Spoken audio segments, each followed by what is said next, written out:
pedía a Dios que me diese la palabra correcta para empoderarnos en lo que nos espera. Y cuando hablamos del glorioso futuro del creyente, hay que recordar las palabras del apóstol Pablo a los Efesios, a la carta que él manda a la iglesia que está en Éfeso, capítulo 1, versículo 3 al 14. Quisiera que usted me ayudara interactuando en la lectura.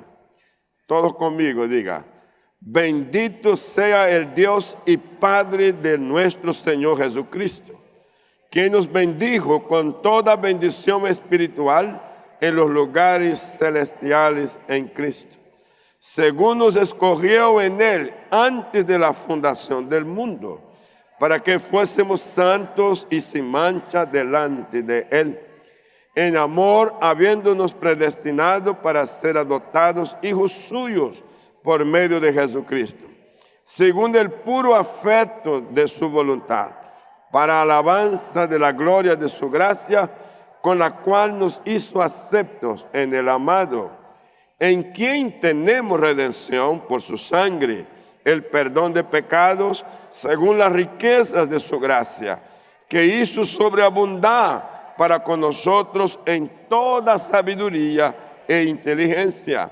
dándonos a conocer el misterio de su voluntad, según su beneplácito, el cual se había propuesto en sí mismo, de reunir todas las cosas en Cristo, en la dispensación del cumplimiento de los tiempos, así las que están en los cielos como las que están en la tierra.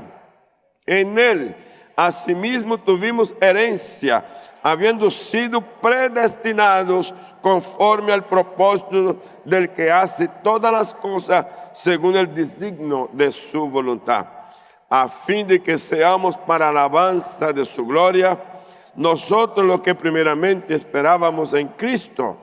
En Él también vosotros, habiendo oído la palabra de la verdad, el evangelio de vuestra salvación, y habiendo creído en Él, fuisteis sellados con el Espíritu Santo de la promesa, que es las arras de nuestra herencia, hasta la redención de la posesión adquirida para alabanza de su gloria. Estas son las palabras apostólicas de Pablo a la iglesia, una iglesia local en Éfeso. ¿Cuál era la intención realmente del apóstol Pablo en dar esta palabra a la iglesia? Primero, la revelación recibida del Espíritu Santo. Él quería que la iglesia lo supiera y ahí la transfiere en esta carta. Para nosotros hoy, estamos hablando de 2000 años después aproximado, debemos meditar en las palabras apostólicas de Pablo, que presenta la eternidad pasada y la futura en el espacio de un solo horizonte.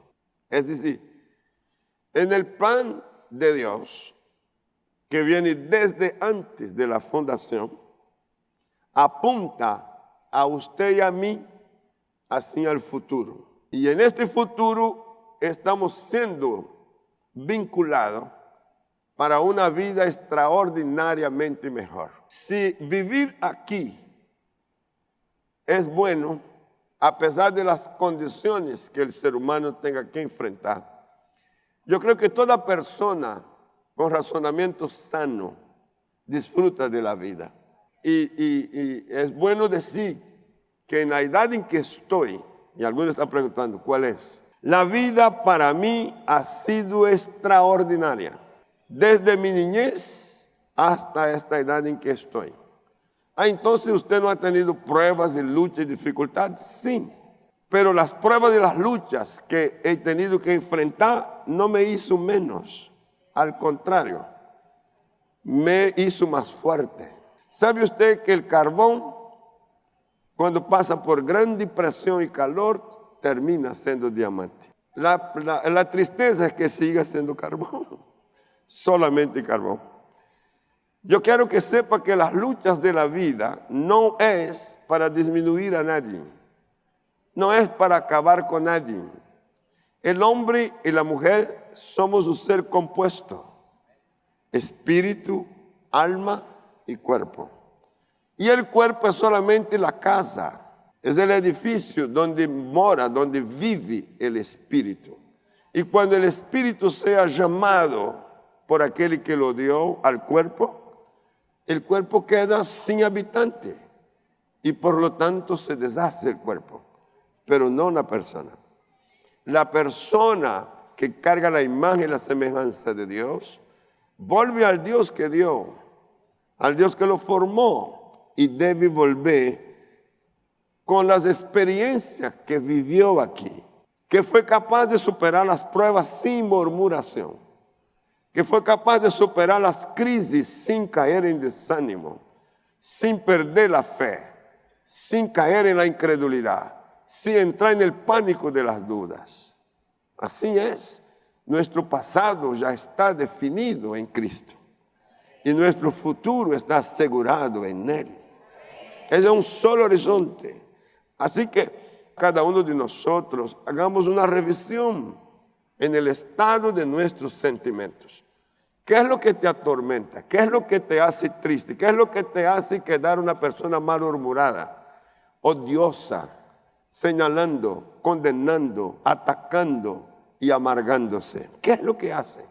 El único que quiere ese estado para una persona es el enemigo de Dios, es el enemigo suyo, que se llama Satanás, el diablo. Y este nombre como que no nos gusta, pero en su original solo significa adversario. Usted no mire al diablo pensando que él tiene cacho, que tiene cola, que tiene garfio. No, la palabra de Dios dice que él se presenta como ángel de luz. Pero la maldad que causa en los sentimientos de las personas es atroz. Mire, yo he tratado con personas lindísimas, pero que están resentidas hasta el profundo de su vida. Y cualquier cosa lo hace explotar en ira, lo hace explotar en celo, lo hace explotar en actitud que no es la de aquel que lo creó. Entonces Pablo nos está llamando la atención para que a la iglesia de Éfeso y a nosotros, a que entendamos. Entonces, si puede, vamos conmigo a estas frases que yo definí aquí.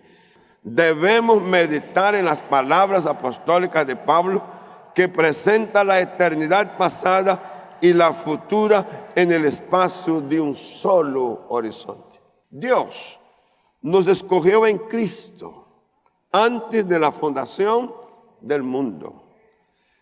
Propósito, para que fuésemos santos y sin mancha. O sea que en el plan divino, el hombre que es espíritu, alma y cuerpo debe ser como aquel que lo creó, santo.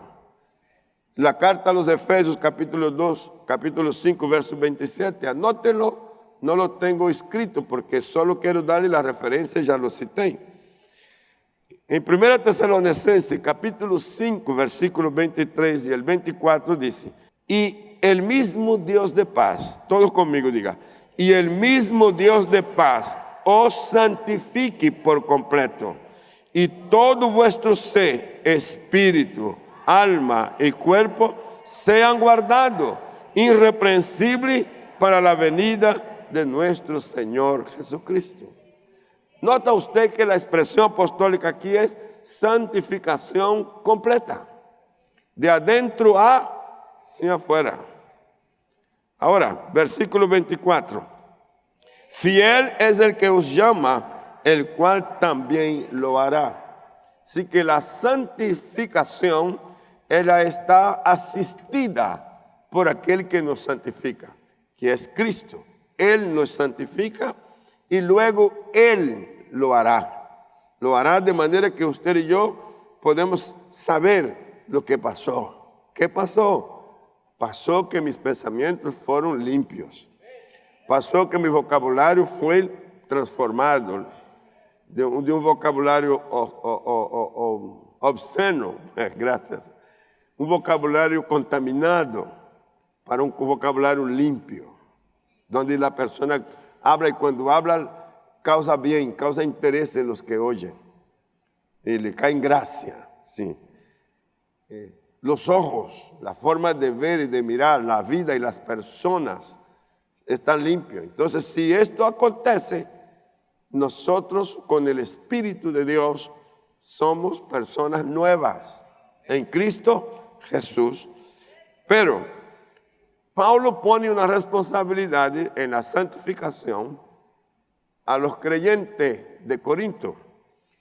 Segunda carta.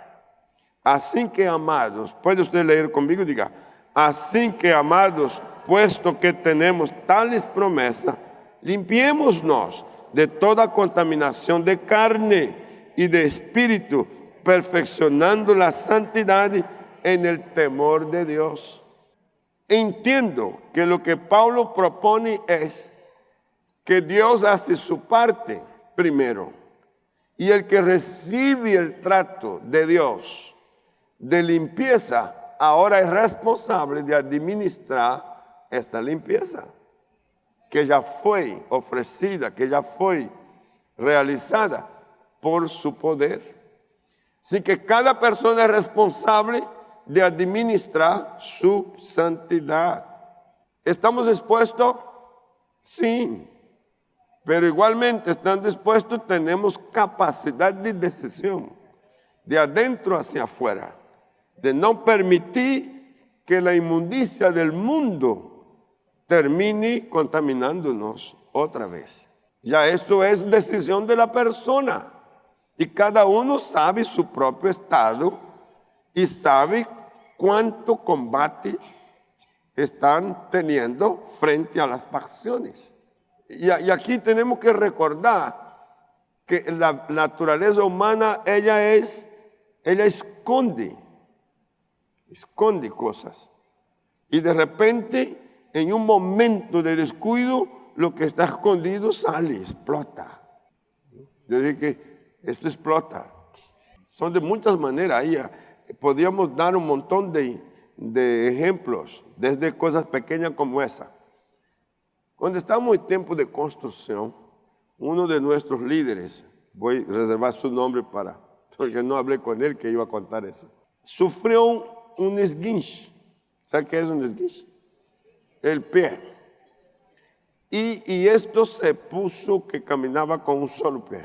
Entonces, viendo su lucha, le dije, le llevo para que, aquí hablaba de los sobadores.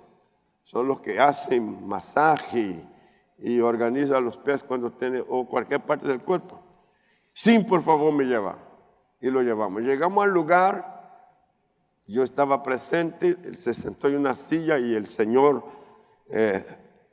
lo puso de frente, tomó su pie y el hermano decía, cuidado.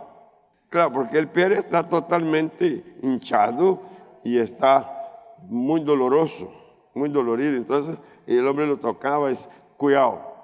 Y volvía a apretar, cuidado. Y de repente el Señor hizo pa y pum. Y cuando hizo eso, el hermano soltó unos palabrones y miraba al hombre que lo estaba cuidando con un odio. Y luego cuando está en eso me mira y me dice, ay, pastor, disculpe, pastor. Perdóneme, pastor. ¿Me acordará de eso? Carlos Moro creo que estaba ahí en ese día. Pero no era él. No era Carlos. Oiga, pero ya había salido y se quedó rojo como un tomate. Y se olvidó de que el pie dolía y todo, por la vergüenza. ¡Ey! ¿A qué hora que eso queda guardado? Entonces, si usted tiene conciencia de administrar su santidad, usted va a estar cuidándose. Y no va a permitir que cosas así queden ahí, residuos. Los residuos que de pronto te sorprenden. Así te puede sorprender en el adulterio, en la fornicación, en la mentira, en el robo y en un montón de actitudes que no agrada a Dios. Todos estamos propensos a. Pero la idea es no caer en. Y si cayó, entienda que si puedes levantarte, levántate. Y que si puedes limpiarte, límpiate. Porque siempre vas a contar o vamos a contar con la ayuda y la bendición de Dios para recuperar nuestra pureza. Ahora, la santidad es un valor indispensable para la vida del cristiano y no puede ser reemplazada por falsas conductas religiosas que pretendan simularla y de las cuales debemos cuidarnos. El creyente administra su santidad a partir de conocimiento, obediencia y vestirse con la naturaleza divina. Si todos los días tenemos que estar atentos a este vestido de la naturaleza divina. Tenemos que estar atentos a la respuesta correcta a la palabra, a la cual recibimos todo tiempo en los cultos, en las reuniones de casa, de familia, cuando estamos leyendo la misma palabra de Dios en un devocional, cuando tenemos de Dios una indicación directa, hacerle caso. El conocimiento es que la palabra no quede ahí flotando, sino que la palabra entre, que la palabra produzca en nosotros la capacidad de crear opinión correcta, hacer opiniones correctas de la vida en Cristo Jesús. Nuestro presente, estar en una posición permanente de favor. De su hoy, día a día, está cubierto de favores. El Salmo 103 y el versículo 4 nos vuelve a informar que Él resgata del hoyo tu vida. Él te corona de favores y de misericordia. Usted lleva la corona de favores. Sí. En el mundo invisible, espiritual, usted está coronado. Las fuerzas que trabajan en las regiones celestes, como principado, potestad, y gobernadores de tinieblas y huestes infernales de la maldad, saben el valor que tiene su corona. Y cuando estas fuerzas le ven a usted coronado, lo ve como alguien que tiene gobierno, como alguien que está representando el reino, y no es cualquier reino, es el de Dios. De que por causa de la corona usted está rodeado también de ángeles que te guarda y te protege. Es lo que la palabra de Dios nos dice. Por lo tanto, yo creo que vale la pena que uno se apropie de esta verdad y pueda tener mayor cuidado con su vida. En primer lugar, desarrolle tu mente. La mente, ella es demasiadamente grande e importante. Y ahí es donde usted y yo tenemos que tener el máximo cuidado. Nunca tomarás la opción correcta con tus conocimientos limitados. Toda persona, si quiere ser efectivo y asertivo en las decisiones, aún de menos a más, necesita aumentar su conocimiento. No, es que yo tengo fe. Perfecto. Añada su fe, conocimiento. El conocimiento nunca sobra. Él siempre aporta. Dije que siempre aporta. Es más, hay momentos que el conocimiento nos obliga a callarnos. Y cuando callamos, ganamos. Porque estamos respondiendo al conocimiento. Que hay tiempo de hablar y hay tiempo de quedarse callado. El conocimiento usted lo recibe desde su casa, con los miembros de su familia, comenzando por sus padres.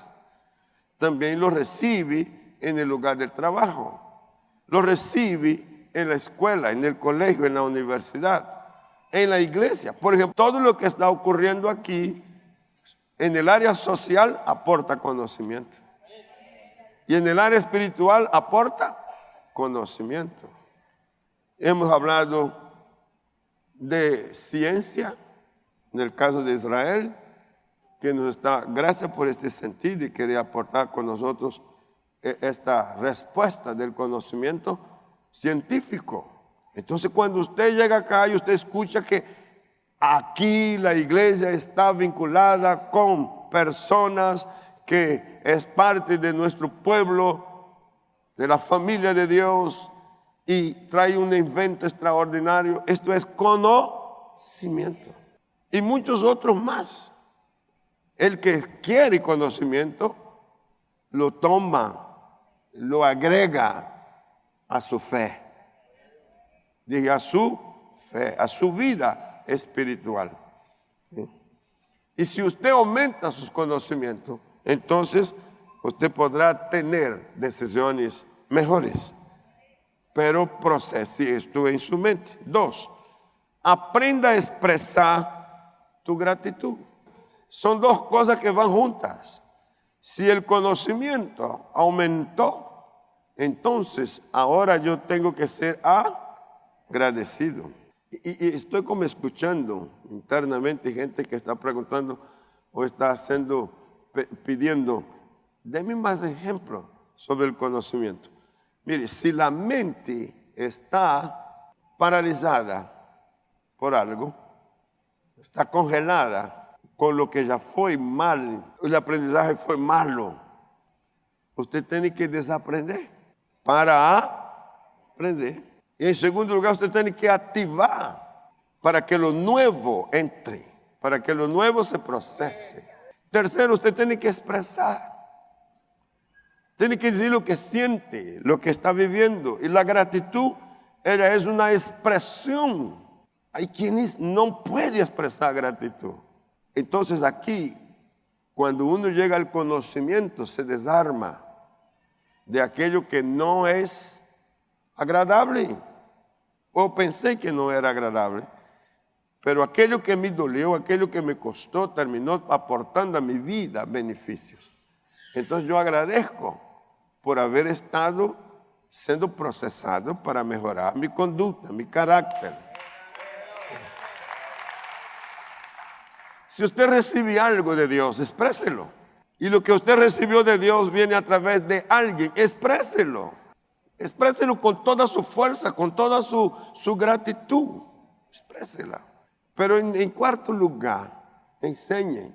Si usted recibe conocimiento y usted puede expresar, ahora enseñe con su propia conducta y enseñe con sus palabras cómo otra persona puede también ser mejor. Es una línea extraordinaria de cambio de pensamiento. Debemos ser conscientes de las oportunidades, del favor que el Señor nos ha dado y no perder las ventanas. Atención aquí, las ventanas y puertas abiertas del cielo que llega a nuestra esfera de influencia.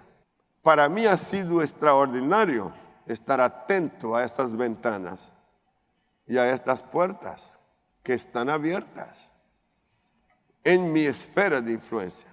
Yo no quiero perder ni un solo segundo. Lo aprovecho en la calle, lo aprovecho a donde voy, en un centro comercial, cuando me encuentro con personas, en una notaría, en el banco, en un avión. ¿A dónde?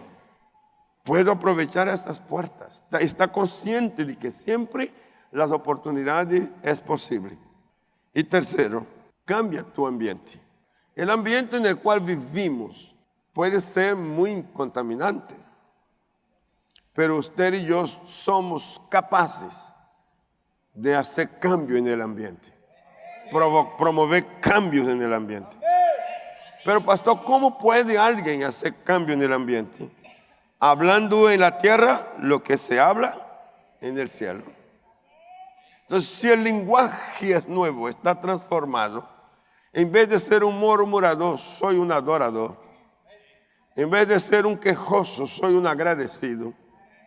En vez de ser una persona que está codiciando, soy una persona que promueve la bendición para mi prójimo y agradece a Dios por lo que Dios haga a él o a ella prosperar. Entonces, esto es un cambio de ambiente, rompiendo la barrera de incredulidad. y escepticismo mediante declaraciones proféticas de victoria. ¿Qué cuesta hablar de victoria? Lo mismo que hablar de fatalidad. Cuando una persona dice, no puedo, este esfuerzo es lo mismo que dice, sí lo puedo. Pero la diferencia es que cuando la persona dice, no puedo, se declara débil.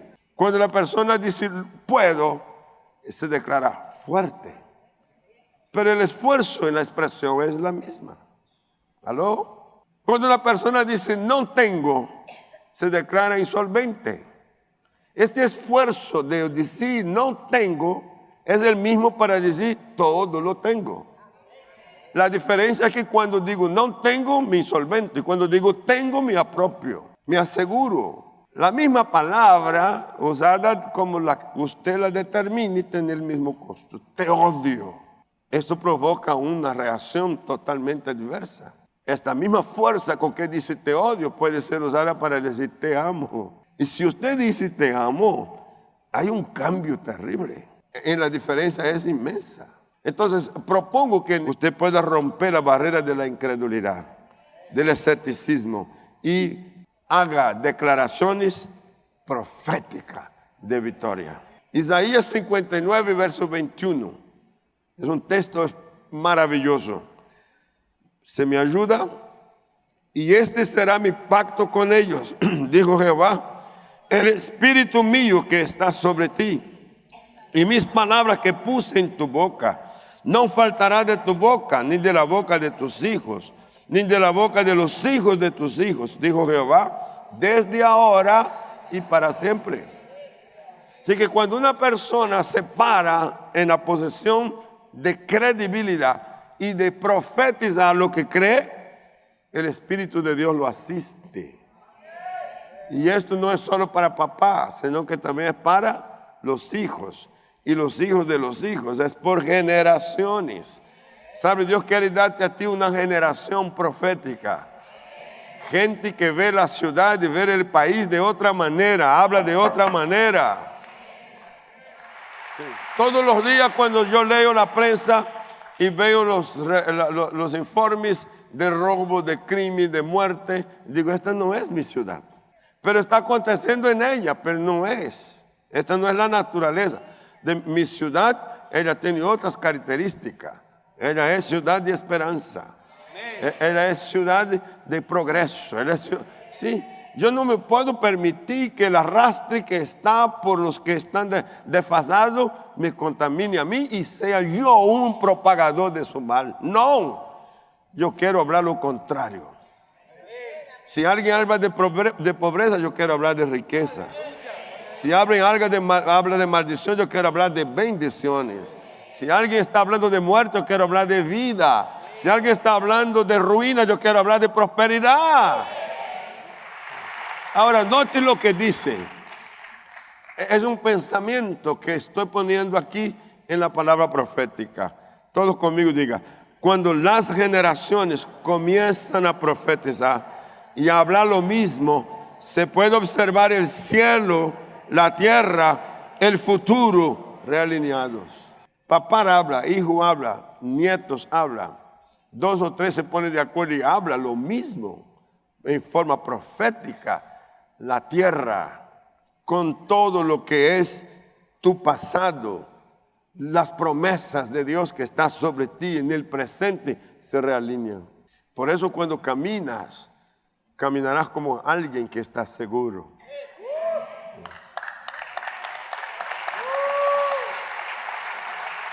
Entonces, la cena del Señor es un pacto de gracia que nos hace aptos para vivir en la tierra y en el cielo.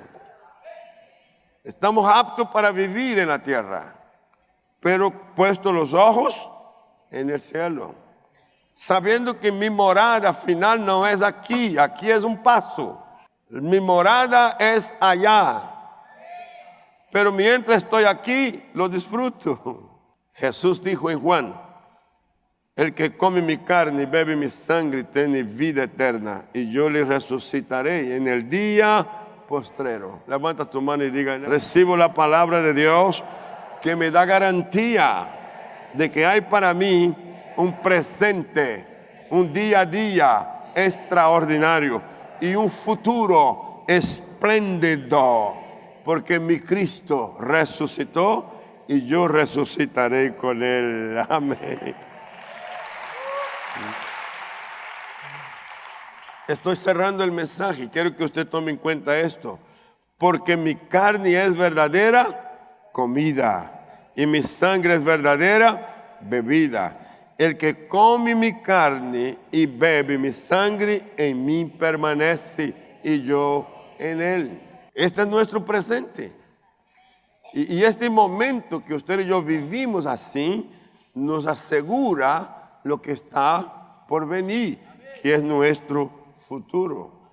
Por eso usted debe proclamar hoy: soy uno con Dios.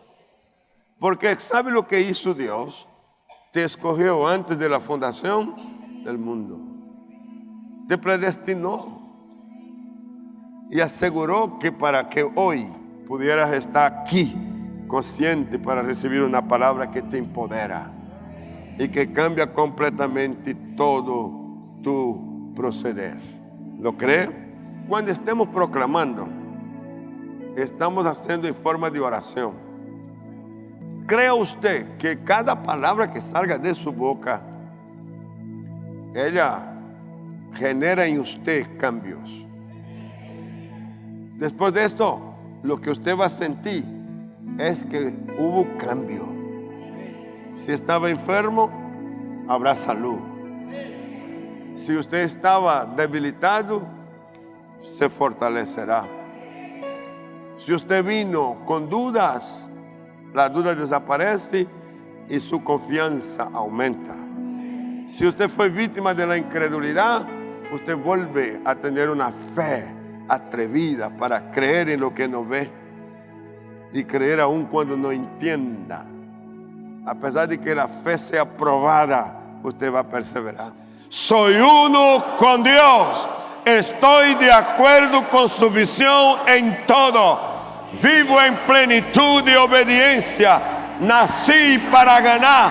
Jamás aceptaré la pérdida. Hoy nada ni nadie me robará la visión. Veo con los ojos del Espíritu lo que Dios preparó para mí. Seré diligente en cumplir con el sueño de Dios. Hoy no permitiré que nada me distraiga.